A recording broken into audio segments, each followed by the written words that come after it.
یہ میرے لڑک پن کا قصہ ہے۔ جب میں میٹرک میں تھی، ہمارے قصبے سے کچھ دور ایک اینٹوں کا پرانا بھٹا تھا اور سنا ہے کبھی آباد ہوا کرتا تھا، لیکن کچھ اموات کے بعد بند ہو گیا۔ اب اس کے آس پاس سے بھی لوگ گزرنے سے کتراتے تھے۔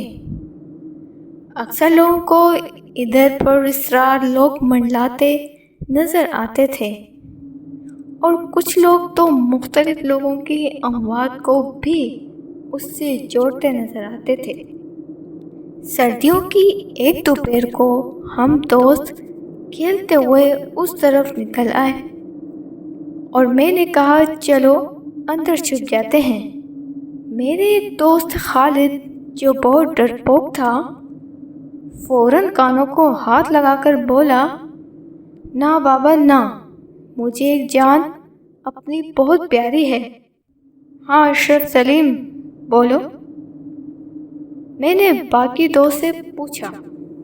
انہوں نے کہا چلو، لیکن ڈنڈے اٹھا لو، اندر لومڑ یا سانپ وغیرہ نہ ہو۔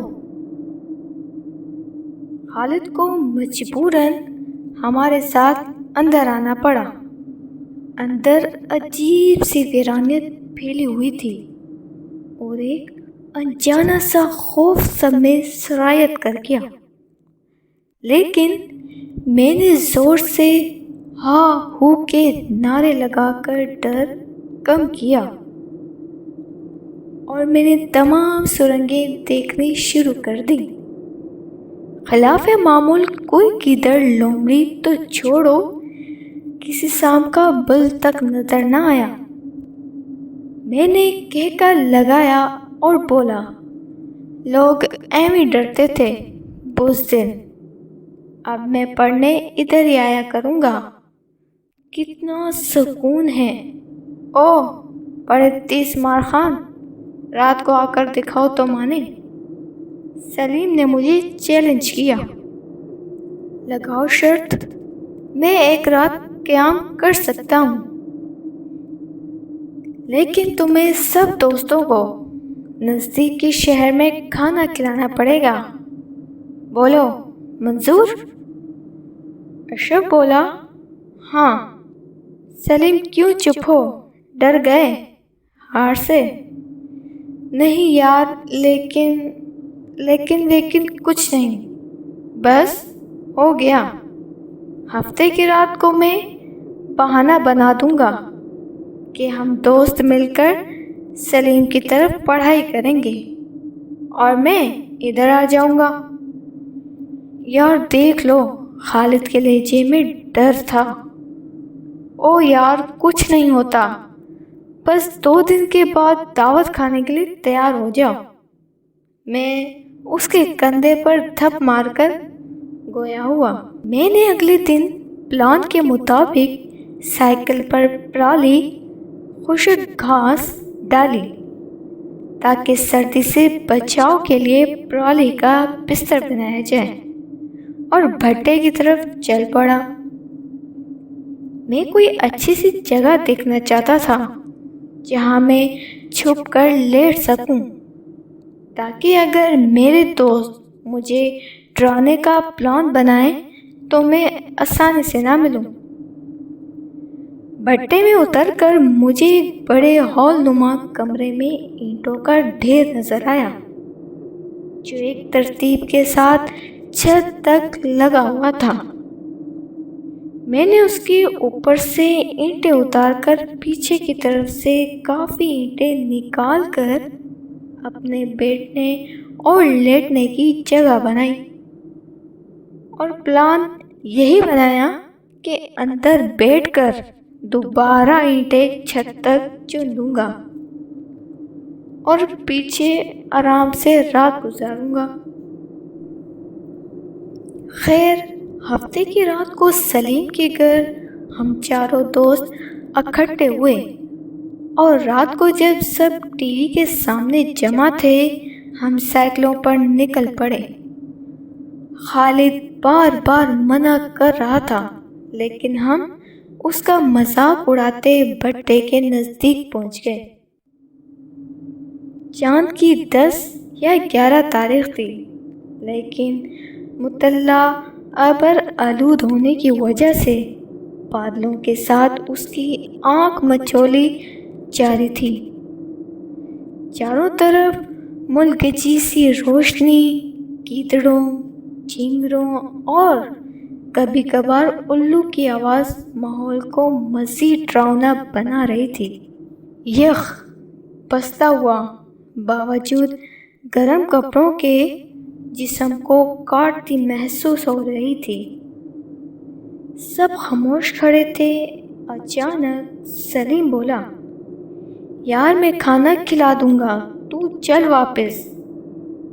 تھوڑی دیر کے لیے میں نے واپس جانے کا سوچا، لیکن پھر یہ سوچ کر کل کو کہ یہ میرا مذاق اڑائیں گے، ان کو واپسی کو بول کر اپنا بستر اٹھا کر بھٹے کی طرف چل پڑا اور اس کے داخلی دروازے پر کھڑا ہو کر دوستوں کی طرف ہاتھ ہلا کر اندر داخل ہو گیا۔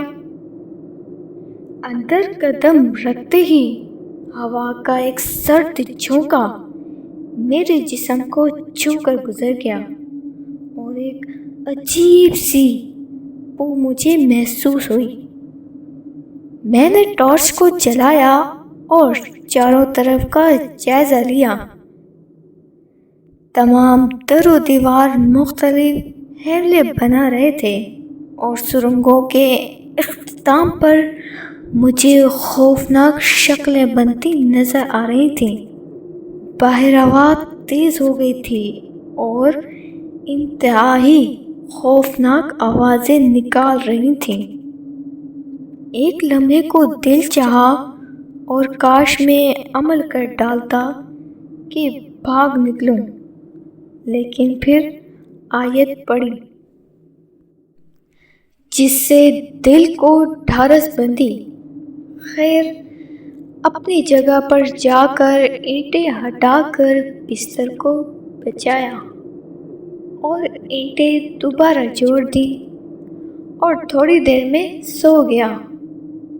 رات کے پچھلے پہر میری اچانک آنکھ کھلی اور مجھے کمرے میں روشنی اور کسی کے چلنے پھرنے کی آوازیں سنائی دیں۔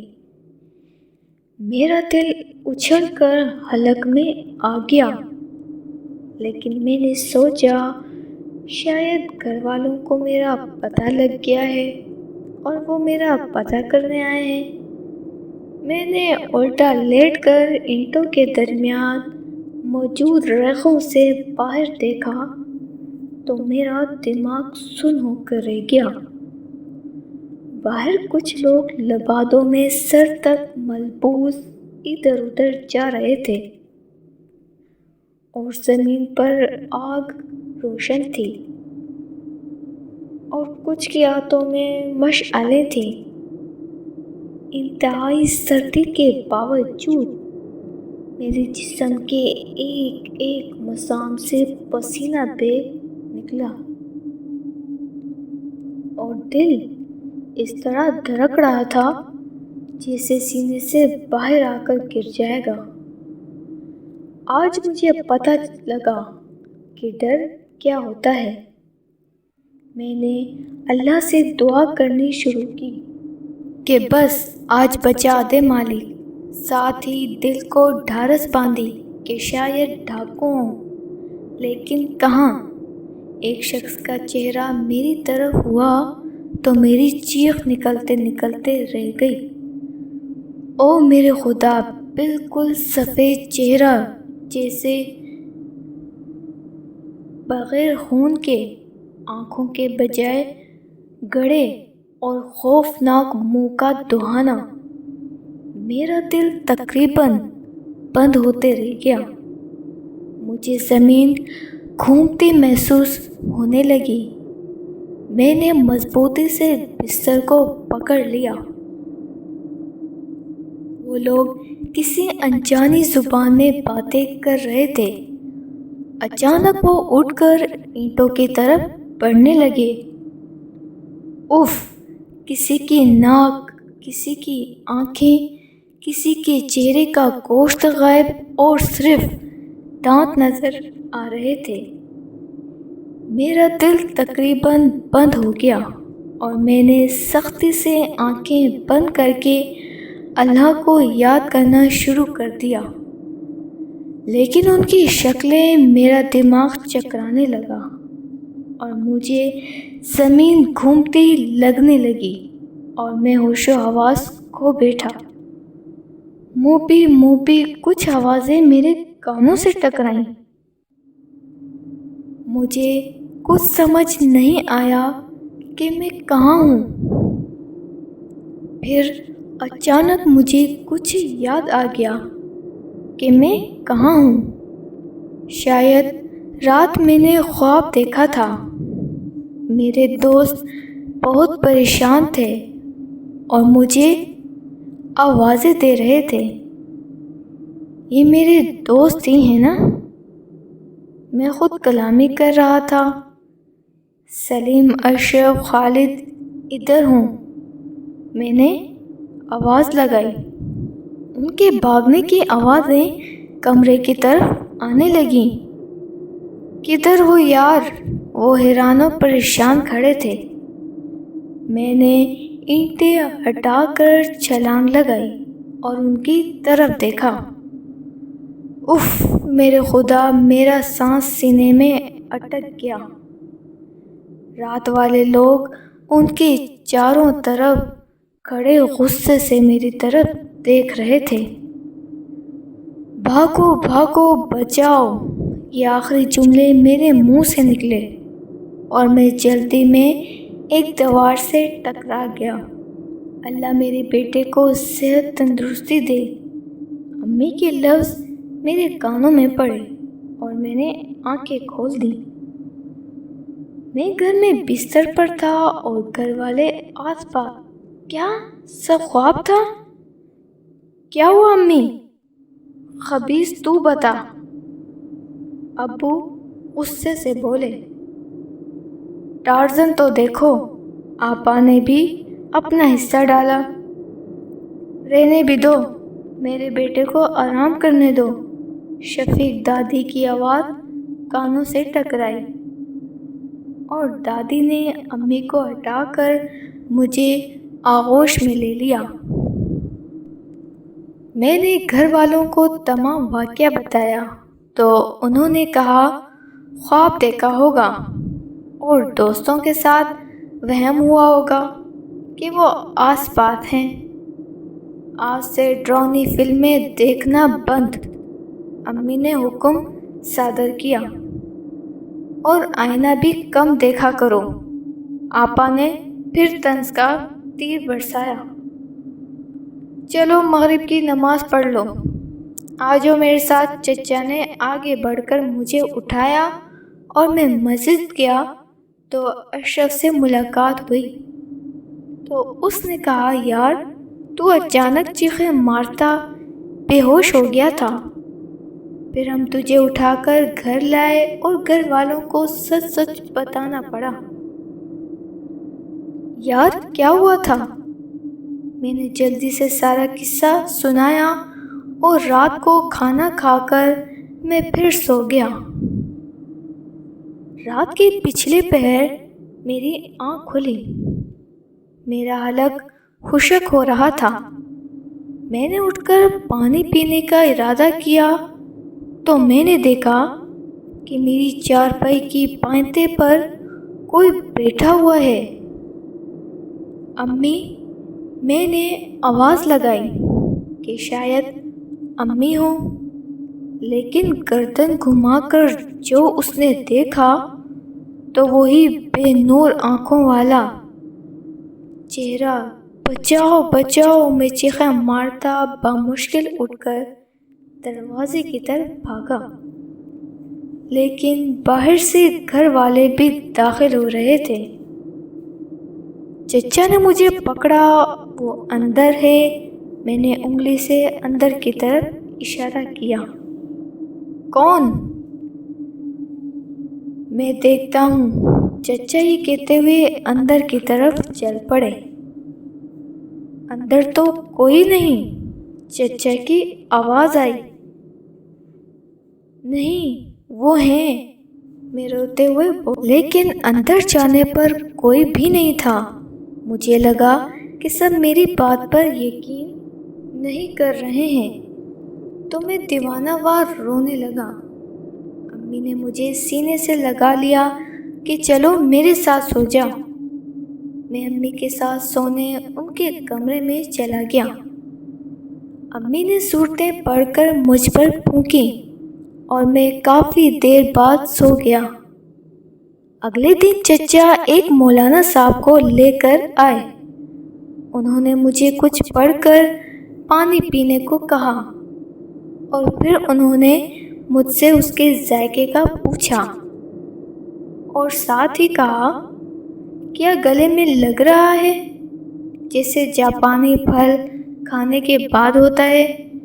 میں نے اس بات میں سر ہلایا تو کہنے لگے کہ اثر ہے، لیکن گھبرانے کی بات نہیں، یہ پانی گھر کے کونوں میں چھڑک دیں۔ گھر والوں نے ایسا ہی کیا۔ میں اسکول جانا شروع ہو گیا، لیکن بھٹے کے پاس سے گزرتے ہوئے مجھے محسوس ہوتا کہ کوئی مجھے بلا رہا ہے اور میں اس کی طرف دیکھے بغیر گزر جاتا۔ زندگی نارمل ہونے لگی۔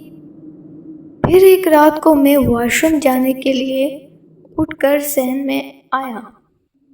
چاند کی ملکچی روشنی صحن پھیلی ہوئی تھی اور واش روم باہر دروازے کے ساتھ بیری کے نیچے تھا۔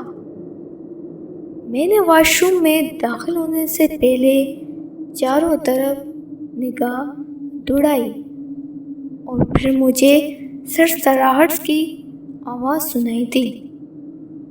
اف خدایا، وہ لوگ بیری کے اوپر سے اتر کر میری طرف آ رہے تھے۔ میں نے چیخنا چاہا، لیکن جیسے میری آواز حلق میں اٹک کر رہ گئی۔ قدم بھی زمین میں جیسے دھنس کر رہ گئے ہوں۔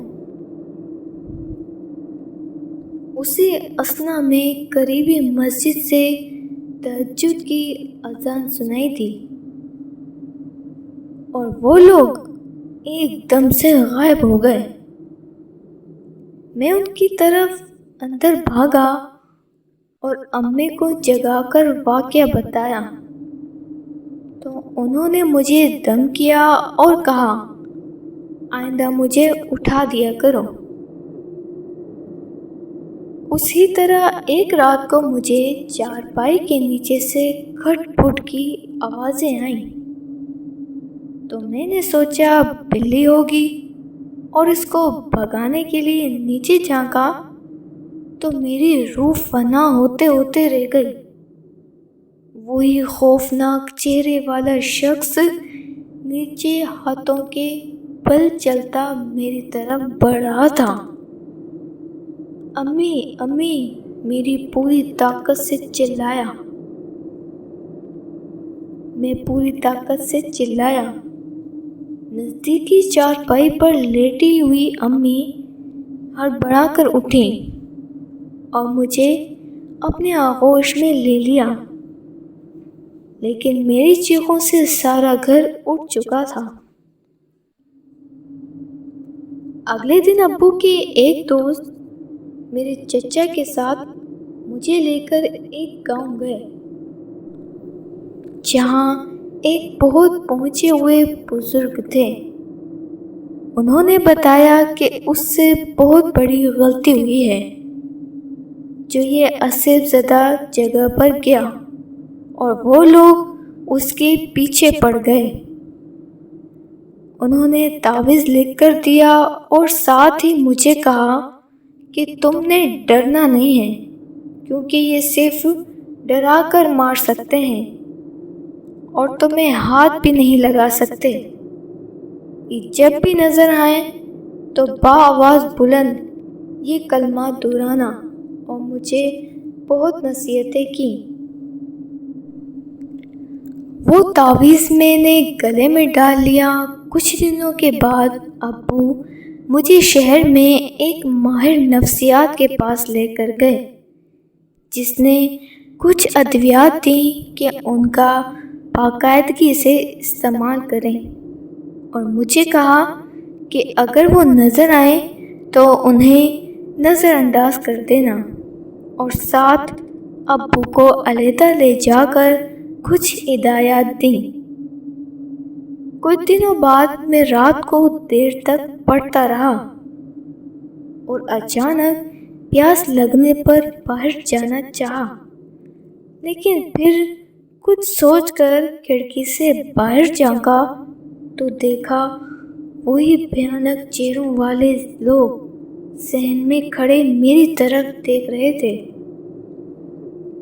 میں نے ابو امی کو جھنجھوڑا۔ ابو فوراً میرے ساتھ کھڑکی کی طرف لپکے اور کہا، وہ باہر ہیں، لیکن تم نے ڈرنا نہیں، بلکہ آیت کو ورد کرتے میرے ساتھ چلو۔ میں ہچکچایا، لیکن امی نے کہا، میں بھی ساتھ چلوں گی۔ میں، امی، ابو کے ساتھ آیت پڑھتا ہوا باہر کی طرف چلا تو وہ لوگ خوفناک تاثرات کے ساتھ میری طرف دیکھ رہے تھے۔ گھبراؤ مت، ابو نے بآواز بلند آیت پڑھنے کو کہا، وہ تمہارا کچھ نہیں بگاڑ سکتے۔ میں ابو امی کے سنگ آیت پڑھتا اور لوگوں کی طرف بڑھتا چلا گیا، اور وہ ادھر ادھر ہو کر باہر کی طرف چل پڑے۔ بیٹا، وہ لوگ چلے گئے کیا؟ ابو نے پوچھا۔ جی ابو، میں نے جواب دیا۔